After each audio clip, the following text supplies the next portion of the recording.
अगर मन खाली हो जाए तो फिर हम उसमें कुछ ऐसी चीज़ डाल सकते हैं, कुछ ऐसे विचार डाल सकते हैं जिनसे हम अपने मन की बकबक को शांत कर सकते हैं। जो विचारों का सैलाब हमारे मन में चलता रहता है उन्हें हम रोक सकते हैं। और अगर एक बार मन की बकबक रुक जाए तो फिर हम मन से जो चाहे वो करवा सकते हैं।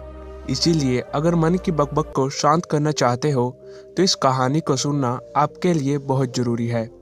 एक बार की बात है, एक नगर में एक युवक रहता था। उसका नाम गोपाल था। गोपाल को एक समस्या थी और उसकी समस्या यह थी कि उसका मन हर समय भटकता रहता था। उसके मन में हर समय कोई ना कोई नकारात्मक विचार चलते रहते थे। उसके मन की बकबक कभी शांत नहीं होती थी। वह जब भी कुछ सोचता या फिर करता तो कुछ अलग ही कर देता।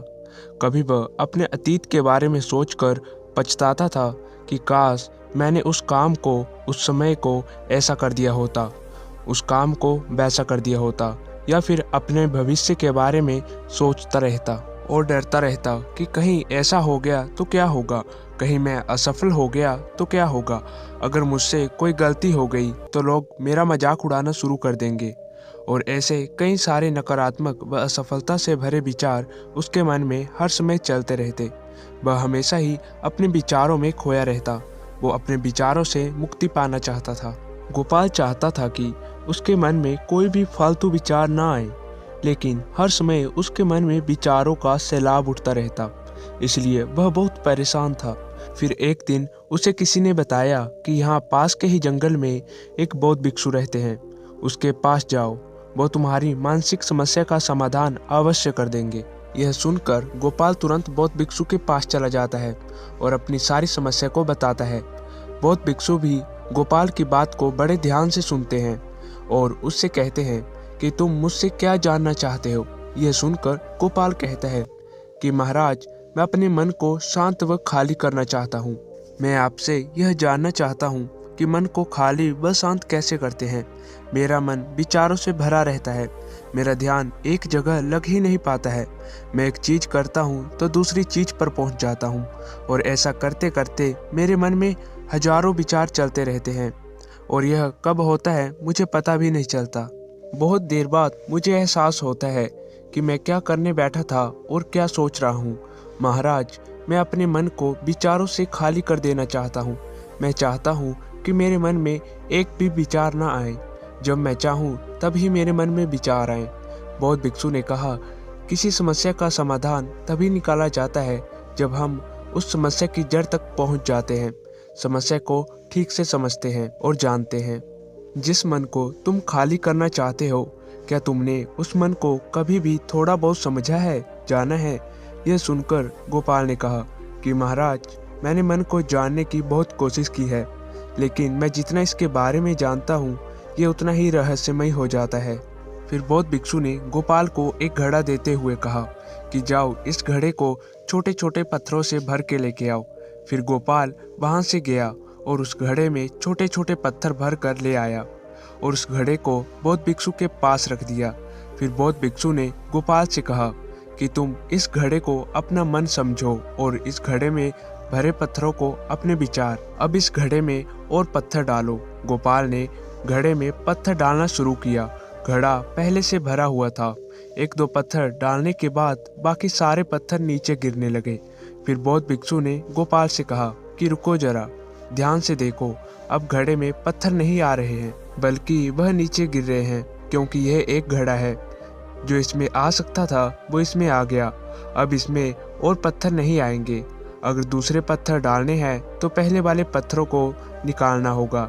ये सुनकर गोपाल ने कहा कि महाराज, मैं समझ गया हूँ कि आप मुझे क्या बताना चाहते हैं।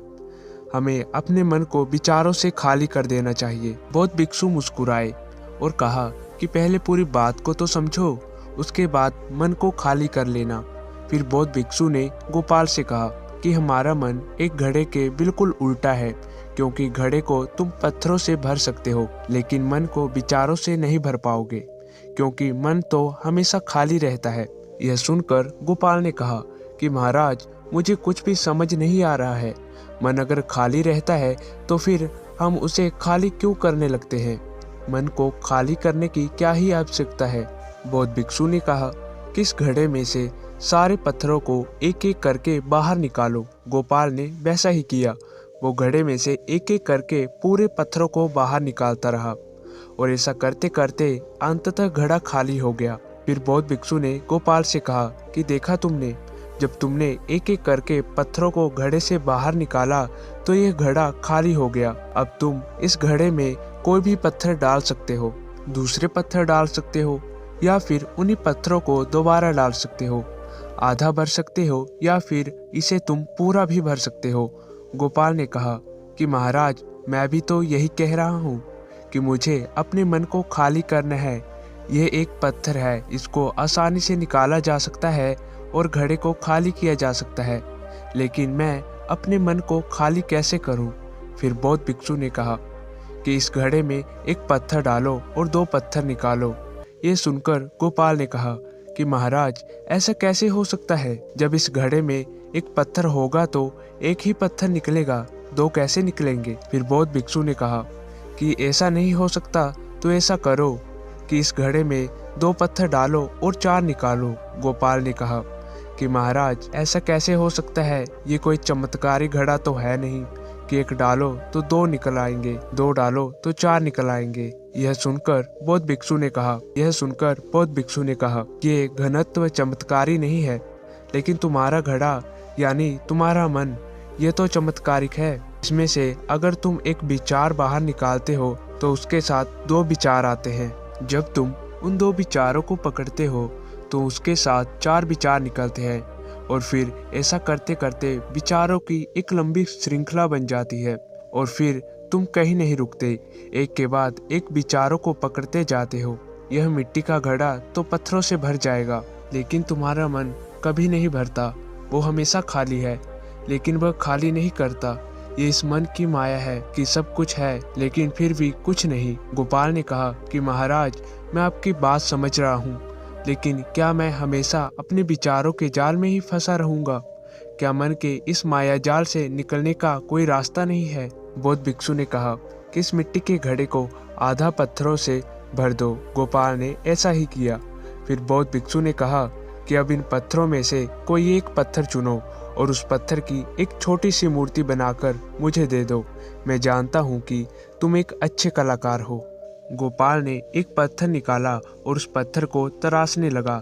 पत्थर को देखकर गोपाल को लगा कि ये पत्थर अच्छा नहीं है। फिर उसने दूसरा पत्थर घड़े से निकाला, लेकिन उसे वो पत्थर भी पसंद नहीं आया। फिर उसने तीसरे पत्थर को निकाला, लेकिन वो तीसरा पत्थर भी उसे पसंद नहीं आया। उसका रंग अच्छा नहीं था। ऐसा करते करते उसने सारे पत्थरों को बाहर निकाल दिया और ऐसा करते हुए उसे वो बौद्ध भिक्षु देख रहे थे। बौद्ध भिक्षु ने गोपाल से कहा कि जो तुमने सबसे पहले पत्थर निकाला था, उस पत्थर को यह समझकर तराशो कि इसके बाद तुम्हारे पास कोई भी पत्थर नहीं है, यह एक ही पत्थर तुम्हारे पास है।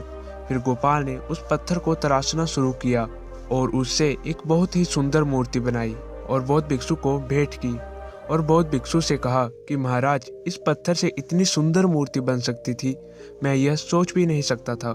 गोपाल की बात सुनकर बौद्ध भिक्षु ने कहा कि जब तुम्हारे पास कोई और दूसरा विकल्प नहीं होता है, तब हम उस विकल्प में ही अपनी संपूर्ण ऊर्जा लगाते हैं और उसी को सबसे बेहतर बनाते हैं। और जब हमारे पास विकल्प होते हैं तो हम पत्थर चुनते ही नहीं और मूर्ति बनती भी नहीं।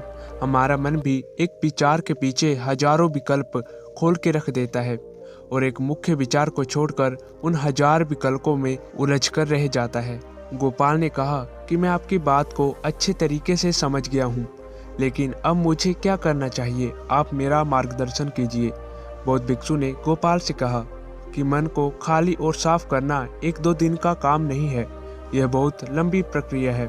तो क्या तुम इसके लिए तैयार हो? गोपाल ने कहा कि हाँ, तैयार हूँ, चाहे कितनी भी लंबी प्रक्रिया क्यों ना हो। फिर बौद्ध भिक्षु ने गोपाल से कहा कि मन को खाली और नकारात्मक विचारों से दूर रखने के 6 तरीके हैं। आओ उन्हें एक एक करके समझते हैं। पहला तरीका है कि ऐसे लोगों का साथ छोड़ दो जो हमेशा तुम्हें कमजोर, पिछड़ा हुआ, लक्ष्यहीन इंसान महसूस करवाए।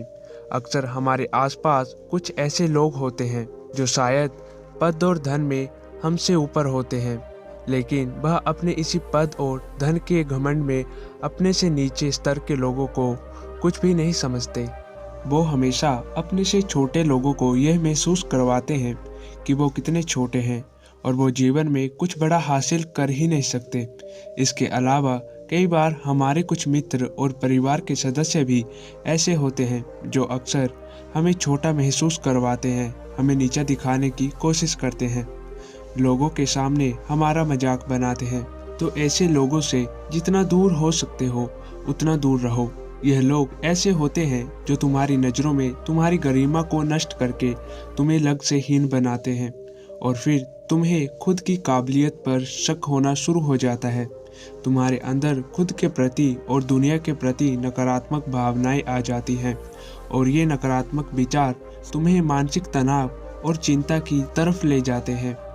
दूसरा तरीका यह है कि तुम बहुत ही कम और चुनिंदा लोगों को अपना मित्र बनाओ। ऐसे लोगों को ही अपना मित्र बनाओ जिनसे तुम खुद सीख सकते हो, जिनकी तुम इज्जत कर सकते हो, जो तुम्हारी भावनाओं को समझ सके, जिनकी सोच तुमसे मेल खाती हो, जो जीवन में आगे बढ़ने में तुम्हारी सहायता करे।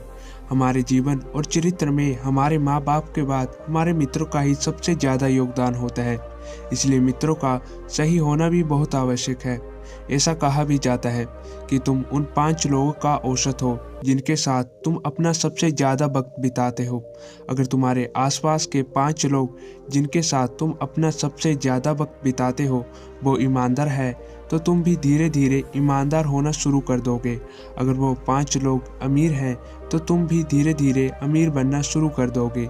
मेरे कहने का मतलब है कि तुम वही बनते हो जैसे लोगों के साथ तुम अपना समय बिताते हो। किसी महान दार्शनिक ने कहा था कि तुम मुझे किसी भी इंसान के मित्रों से मिलवा दो, मैं उसके मित्रों को देखकर उस इंसान का भविष्य बता दूंगा।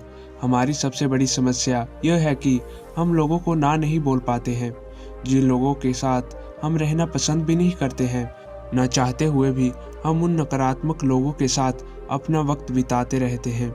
इसलिए हमें सबसे पहले उन लोगों को अपनी ज़िंदगी से ना बोलना है जिनके साथ रहकर हमें यह लगता है कि यह हमारी ज़िंदगी खराब कर रहे हैं। अगर यह हमारी ज़िंदगी में ना हो तो हम शायद ज़्यादा खुश रहेंगे। तीसरा तरीका कि तुम अपना अतीत नहीं बदल सकते, लेकिन तुम अपना वर्तमान अवश्य बदल सकते हो। इसलिए पूरी तरह से वर्तमान में रहते हुए उन चीज़ों पर, उन कामों पर ध्यान दो जो तुम्हारे नियंत्रण में है, जिन्हें तुम आज कर सकते हो, जिन्हें तुम आज बदल सकते हो। मेरी एक बात हमेशा याद रखना, केवल वर्तमान में ही रहकर भविष्य को संवारा जा सकता है। इसलिए वर्तमान में जीने की आदत डालो। चौथा तरीका है कि स्वच्छ और पौष्टिक खाना खाओ। हमारा शरीर ऊर्जा से चलता है और हम जैसा खाना खाएंगे वैसी ही ऊर्जा हमारे शरीर को मिलेगी। अगर हमारा शरीर स्वस्थ नहीं रहेगा तो हमारा मन स्वच्छ कैसे रहेगा। जब शरीर कमज़ोर व अस्वस्थ रहता है तो मन में बहुत ही नकारात्मक विचार आते हैं और कहा भी जाता है कि स्वस्थ शरीर में स्वस्थ मस्तिष्क का वास होता है। इसलिए शरीर को स्वस्थ और मजबूत रखना हमारी जिम्मेदारी है। पांचवा तरीका यह है कि रोज अकेले में ध्यान करो। ध्यान किसी के साथ नहीं, अकेले में करो। ध्यान करने का सबसे उपयुक्त समय सुबह या फिर रात को सोने से पहले होता है, लेकिन अगर तुम्हें आसानी से ध्यान में गहरा जाना है तो रात का समय सबसे उपयुक्त है। रात में सोने से पहले ध्यान करने से नींद में भी सुधार होता है और गहरी नींद आती है। ध्यान करने के लिए तुम अपनी सांसों पर अपना ध्यान केंद्रित कर सकते हो या फिर तुम अपने मन में उठने वाले विचारों पर भी अपना ध्यान केंद्रित कर सकते हो। मन में उठने वाले विचारों पर ध्यान देने से ध्यान करने वालों का ज़्यादा फायदा होता है, क्योंकि इसमें आसानी से गहरे ध्यान में उतरा जा सकता है। अगर तुम ध्यान नहीं कर सकते हो तो रोज खुद के साथ अकेले में बिताओ। खुद के व्यवहार को समझो, खुद के व्यवहार को जानने की कोशिश करो, देखने की कोशिश करो कि मन में किस तरह के विचार उठ रहे हैं। ध्यान करने से विचारों की तीव्रता कम हो जाती है, जिससे तुम्हारे मन में नकारात्मक विचार कम आते हैं। छठा और आखिरी तरीका, तुम नई नई जगह घूमने जाओ, क्योंकि एक पुरानी कहावत है कि एक लंबी यात्रा आपको 100 किताबों से भी ज़्यादा ज्ञान देती है। तुमने देखा होगा कि गौतम बुद्ध कुछ साल के लिए 9 महीने लगातार घूमते रहे थे। उनके घूमने के पीछे का एक कारण भी था कि नई नई जगह जाने से मन को नयापन महसूस होता है, जिससे हमारा मन उत्साहित रहता है। फिर बौद्ध भिक्षु ने कहा कि मन के जाल में मत फंसो, मन को खाली करने की कोशिश मत करो, ध्यान को केंद्रित करो। अपने ध्यान में एकाग्रता लाओ, जो कर रहे हो उसे अंतिम समझकर करो। उस काम को ऐसे करो कि उसके बाद तुम्हें कुछ भी नहीं करना है। और जब दूसरे विचार पर कार्य करो तो सिर्फ उसी पर कार्य करो, किसी तीसरे विचार पर नहीं।